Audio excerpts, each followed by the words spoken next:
இந்த வாட்டி வீட்டுக்கு வெண்டைக்காய் எடுத்துன்னு வந்தால் கண்டிப்பாக இந்த தஹி பெண்டி கறி கண்டிப்பாக ட்ரை பண்ணுங்கள். ரொம்ப ரொம்ப டேஸ்டியாக இருக்குங்க. அதாங்க வெண்டைக்காய் தயிர் குழம்பு. எப்படி பண்ணுறதுன்னு காமிக்கிறேங்க. வீடியோ வந்து ஸ்கிப் பண்ணாமல் பாருங்கள். ஹாய் ஃப்ரெண்ட்ஸ், என் பேர் Aadhya. Welcome to our channel Aadhya recipes and vlogs. இப்போ தான் முதல் தடவை நம்ம சேனலை பார்க்குறீங்களா? அப்போ கண்டிப்பாக மிஸ் பண்ணாமல் சப்ஸ்கிரைப் பண்ணிக்கோங்க. இந்த மாதிரி டிஃப்ரெண்ட் ரெசிபீஸ் எல்லாம் இருக்கும். இந்த வெண்டைக்காய் தயிர் கறிக்கு முதல்ல நான் வந்து இங்கே ஒரு 1/2 கிலோ வரைக்கும் வெண்டைக்காய் எடுத்துகிட்டு நல்லா வாஷ் பண்ணிவிட்டு ஒரு கிளாத்தால் ஈரம் இல்லாமல் நல்லா தொடச்சிக்கணும். தொடச்சிட்டு இதெல்லாமே ஒரு கிணத்துல போட்டுருங்க. இப்போது சைட்ஸ் கட் பண்ணிவிட்டு வெண்டைக்காவை வந்து கொஞ்சம் பெரிய சைஸாகவே கட் பண்ணிக்கணும். இப்போ வீடியோவில் காமிக்கிறேன் பாருங்கள். இந்த மாதிரி சைஸாக இருந்தால் இந்த கறிக்கு வந்து ரொம்ப டேஸ்டியாக இருக்கும் சாப்பிடும்போது. இதெல்லாமே பக்கத்தில் இருக்கட்டும். ஒரு பவுலில் ஆட் பண்ணிக்கலாம். ஆட் பண்ணிவிட்டு இதுலேயே ஒரு பிஞ்ச் வந்து மஞ்சள் சேர்த்துக்கலாம். இதுலேயே ஒரு 1/4 ஸ்பூன் அளவுக்கு சால்ட்டு, ஒரு 1/4 ஸ்பூன் அளவுக்கு மிளகாய் பொடி சேர்த்துக்கலாங்க. சேர்த்துட்டு இதுலேயே ஒரு 3 ஸ்பூன் அளவுக்கு கடல மாவை வந்து சேர்த்துக்கணும். இந்த வெண்டைக்காய் தயிர் கறியில் இந்த ப்ராசஸ் வந்து கண்டிப்பாக செய்யணுங்க. அப்போ தான் இந்த வெண்டைக்காய் எல்லாமே கொஞ்சம் உதிரியாக இருந்து சாப்பிடும்போது நல்லாயிருக்கும். இதெல்லாமே நல்லா சார்ட் பண்ணிவிட்டு பக்கத்தில் இருக்கட்டும். இப்போ ஒரு கிண்ணம் எடுத்துகிட்டு ஒரு 3 டேபிள் ஸ்பூன் அளவுக்கு ஃப்ரெஷ்ஷாக இருக்கிற தயிரை தான் யூஸ் பண்ணணும். இதில் கொஞ்சம் சால்ட்டு, மஞ்சள், கொஞ்சம் மிளகாய் பொடி 1 ஸ்பூன் அளவுக்கு, மல்லிப்பொடி 1/2 ஸ்பூன் அளவுக்கு, கரம் மசாலாவை சேர்த்துட்டு இதெல்லாமே நல்லா பீட் பண்ணிக்கணுங்க. இந்த கர்டு வந்து ரொம்ப சாஃப்டாக இருக்கணும். இது பக்கத்தில் இருக்கட்டும்.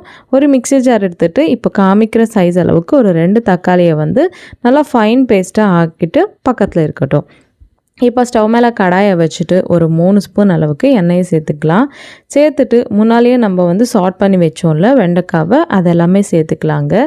சேர்த்துட்டு ஒரு 5 நிமிஷம் வந்து லோ ஃப்ளேம்லேயே நல்லா ஃப்ரை பண்ணிக்கணும். இது ஃப்ரை பண்ணும்போது அடியில் வந்து ஒட்டுற மாதிரி இருக்கும். அதனால கண்டினியூஸாக கரண்டியால் மிக்ஸ் பண்ணிக்கினே இருக்கணுங்க. டெக்ஸ்சர் வந்து இந்த மாதிரி இருக்கணும். வெண்டைக்காய் வந்து இந்த பச்சை வாசனை நல்லா போய் நல்லா வெந்து கொஞ்சம் கலர் வந்து இந்த மாதிரி சேஞ்ச் ஆகுங்க. அப்போது எடுத்துகிட்டு ஒரு பிளேட்டில் பக்கத்தில் இருக்கட்டும். இப்போ அதே கடாயிலேயே இன்னொரு 2-3 ஸ்பூன் அளவுக்கு எண்ணெயை சேர்த்துக்கலாம். சேர்த்துட்டு ஒரு ஸ்பூன் சீரகம், கொஞ்சம் கருவேப்பிலையை சேர்த்துக்கலாம். உங்களுக்கு வேணும்னா தாளிப்பு பொருட்கள் கூட சேர்த்துக்கோங்க. இது கூடவே ஒரு பெரிய வெங்காயம், ஒரு 3 பச்சை மிளகாவை இந்த மாதிரி கட் பண்ணி போட்டுடலாம். போட்டுட்டு இந்த வெங்காயம் வந்து நல்லா வதங்க விடுங்க. வதங்கினதுக்கப்புறம் எடுத்துகிட்டு மூடியே ஒரு வாட்டி மிக்ஸ் பண்ணிவிட்டு கிரைண்ட் பண்ணி வச்சுட்டு இந்த தக்காளி பியூரியை கூட சேர்த்துக்கலாம். சேர்த்துட்டு இப்போது ரெடி பண்ணி வச்சுட்டு இந்த தயிரை மிக்ஸ் கூட சேர்த்துக்கலாங்க. இதுலேயே நம்ம உப்பு, மிளகாய் பொடி, கரம் மசாலா எல்லாமே போட்டோம். அதனால் மூடியை வச்சுட்டு இதிலிருந்து எண்ணெய் எல்லாம் செப்பரேட் ஆகிற வரைக்கும் நல்லா இந்த மாதிரி வேக விடுங்க. இப்போ மூடியை எடுத்துருங்க. இந்த தயிர் போட்டதுக்கப்புறம் மாத்திரம் ஹை ஃப்ளேமில் வைக்க வேணாம். லோ ஃப்ளேம்லேயே நல்லா இந்த மாதிரி கொதிக்க விடுங்க. இப்போ ஃப்ரை பண்ணி வச்சுட்டு இந்த வெண்டைக்காய் பீசஸை கூட சேர்த்துக்கலாம். சேர்த்துட்டு நல்லா மிக்ஸ் பண்ணிவிட்டு மூடியை வச்சுட்டு நல்லா கொஞ்சம் கிரேவி கன்சிஸ்டன்சி ஆகிற வரைக்கும் லோ ஃப்ளேம்லேயே ஒரு 10 நிமிஷம் விட்டிங்கன்னா இந்த கன்சிஸ்டன்சி வரும். இப்போ உப்பு ஏதாவது பத்தலைன்னா நீங்கள் அட்ஜஸ்ட் பண்ணிக்கலாங்க. அட்ஜஸ்ட் பண்ணிவிட்டு மிளகாய் பொடி கூட உங்களுக்கு காரத்துக்கு ஏற்ற மாதிரி கொஞ்சம் போட்டுக்கோங்க.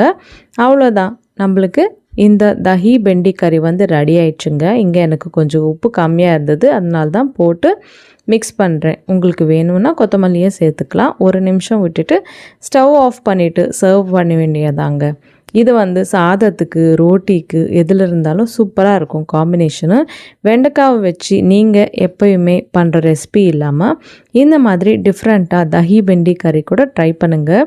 ரொம்ப ரொம்ப டேஸ்டியாக இருக்கும். இந்த மாதிரி நிறைய ரெசிபிஸ் மிஸ் பண்ணாமல் பார்க்கணுன்னா இப்போவே நம்ம சேனலை சப்ஸ்கிரைப் பண்ணிக்கோங்க. இந்த வீடியோ உங்களுக்கு பிடிச்சிருக்குன்னு நம்புகிறேன். பிடிச்சா கண்டிப்பாக லைக் பண்ணுங்கள். இந்த வீடியோவை உங்கள் ஃப்ரெண்ட்ஸ் அண்ட் ஃபேமிலி கூட ஷேர் பண்ணுங்கள். இந்த ரெசிபி நீங்கள் கண்டிப்பாக ட்ரை பண்ணால் எப்படின்றது எனக்கு கமெண்ட்டில் சொல்லுங்கள். இன்னொரு சூப்பரான ரெசிபியுடன் மறுபடியும் உங்களை சந்திக்கிறேன். அது வரைக்கும் சைனிங் ஆஃப் உங்கள் ஆத்யா. பாய் பாய்.